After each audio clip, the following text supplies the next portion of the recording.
fire department, and they called me and I went and picked it up and just happened that it was our class, so it worked out. That was So really check good. them out. The commercial building here was built in 1836 by Levi. It's what I call like an early mall because it had grocery stores, restaurants, it had our post office in here, and right across the road here was a park, and they used to do business right down in the Maumee River there and bring stuff up, to the building here. Also, this building was important at the time. We were the county seat in 1840, and the county seat building was right down next to our library. So we used to get dignitaries that stayed in here at times, and then they would go back and forth down to the county seat building. And we were the county seat till about 1852. So that was a time when a lot of stuff was going on in the area right here. It's been a lot of different businesses over the years. It was the Neely House, the Shiley House, the Old Plantation. I mean, it had numerous names. And, they rented rooms out upstairs at times. I'm not telling you for what. 'Cause they did do different things. They did do it. The other thing that was here that was kind of interesting, and they don't have proof, but they say it was part of the Underground Railroad. The House of Four Pillars over here was part of the Underground Railroad. And they did find in the basement here a tunnel area, and they do think that that was part of the Underground Railroad. And it's rumored, although not documented, that Abraham Lincoln had stayed in here also. So a lot of history in the building. It's been different things over the years, and a lot going on in, at that time in the early times.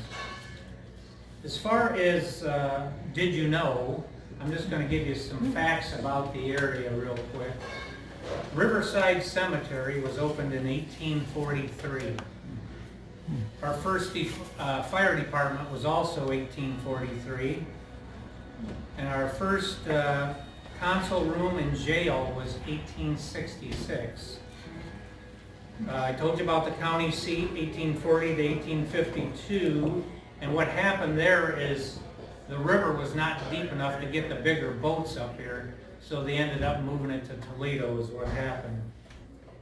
First river bridge, Maumee-Perrysburg Bridge, was 1838, and that only lasted for about a year.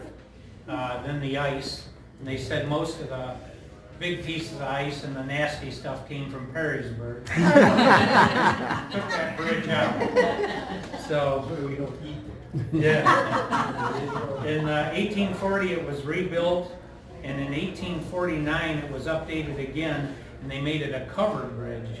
So if you can imagine that bridge there with the cover over it, that was probably pretty cool back then. Children's Home, that was opened in 1890, and our first railroad in the area was about 1850. First mail to the area was out of Cleveland, that was 1803. And the last Native Americans to live in the area was about 1838, and then they moved them out. We did have a narrow gauge railroad in Maumee. It came from Toledo to Maumee and then back to Toledo. It ran down John Street in Maumee. And if you remember the dentist office behind the old post office uptown, that dentist office was the depot for our narrow gauge. And there was a turnaround at Kingsbury Street, and that's where the train would turn around and go back.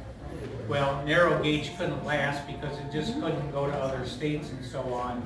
So, they put the standard gauge over in Sophia Street later on.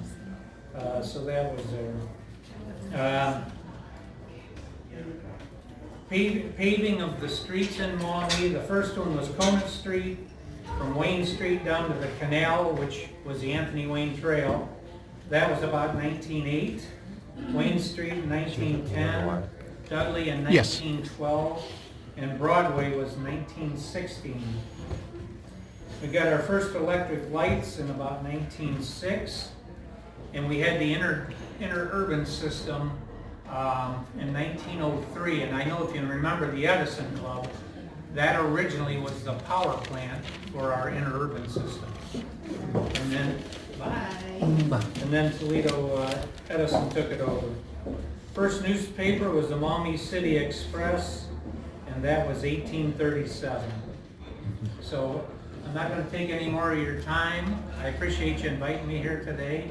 And I was saying someday when you have one of your dinners, if you guys come back to the Walcott complex, you can come in the Maumee Museum, and I've got a lot of stuff on display and so on there. So you can spend a lot more time. I just had the class of 63 come about a month ago. They stayed 3 hours. They're around us. Jack, could you talk about Christmas stuff? Because their Christmas thing is really nice. Well, we do have the Christmas, tours down there in just the Walcott house.